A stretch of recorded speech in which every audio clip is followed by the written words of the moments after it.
بسم اللہ الرحمن الرحیم۔ وہ چیزیں کہ جس سے نماز ٹوٹ جاتی ہیں اس کے احکام چل رہے ہیں۔ آج کے درس میں تیسرے نمبر پر عنوان ہے نماز کے اندر کھانا پینا۔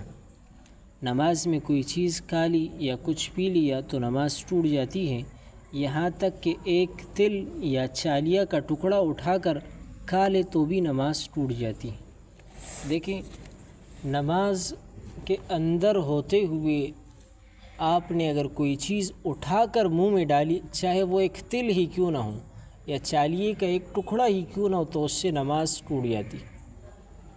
یہ وہ صورت ہے کہ جب آپ کے منہ میں نہ ہو بلکہ آپ نے باہر سے کوئی چیز اٹھا کر منہ میں ڈال دی، اگر وہ ایک تل ہی کیوں نہ ہو تو اس سے نماز ٹوٹ جاتی ہے، یا چالیے کا ایک ٹکڑا ہی کیوں نہ ہو تو اس سے نماز ٹوٹ جاتی ہے۔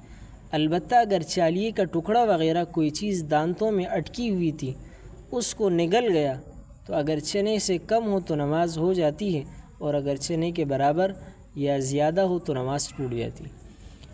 بس اوقات دانتوں کے اندر آپ نے چالیا کھایا ہے، آپ نے کھانا کھایا ہے، کھانے کے ذرات، چالیے کے ذرات آپ کے دانتوں میں اٹک جاتے، پھنس جاتے۔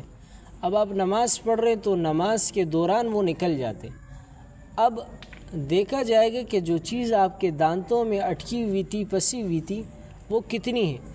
اگر چنے کے دانے سے کم ہے اور آپ نے اسے نگل لیا تو اس سے آپ کی نماز نہیں ٹوٹے گی۔ لیکن اگر چالیا کا ٹکڑا یا کھانے کا ٹکڑا چالیے کے برابر یا چنے کے دانے کے برابر یا اس سے زیادہ تھا تو اس سے آپ کی نماز ٹوٹ جائے گی، تو پھر اسے نگلنا نہیں چاہیے۔ اگر آپ نگل دیں گے تو اس سے آپ کی نماز ٹوٹ جائے گی۔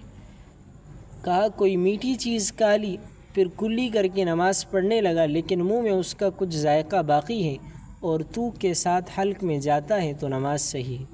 دیکھیں، میٹھی چیز کھانے کے بعد اس کا کچھ نہ کچھ ذائقہ دانتوں کے ساتھ وہ لگا رہتا ہے، جو کلی کرنے کے بعد بھی آپ محسوس کرتے ہیں۔ آپ نے کوئی میٹھی چیز کھائی، کوئی مٹھائی کھائی، کچھ کھایا، کھلی بھی کر دی، اس کے باوجود جب نماز آپ پڑھ رہے تھے تو وہ مٹھاس آپ کے دانتوں میں، آپ کی زبان پر موجود ہے، تو وہ لعاب، وہ تھوک اگر آپ نگل رہے تو اس سے نماز میں فرق نہیں پڑتا۔ اللہ رب العزت سے دعا ہے کہ میں دین کی سمجھ عطا فرمائے۔ الحمدللہ۔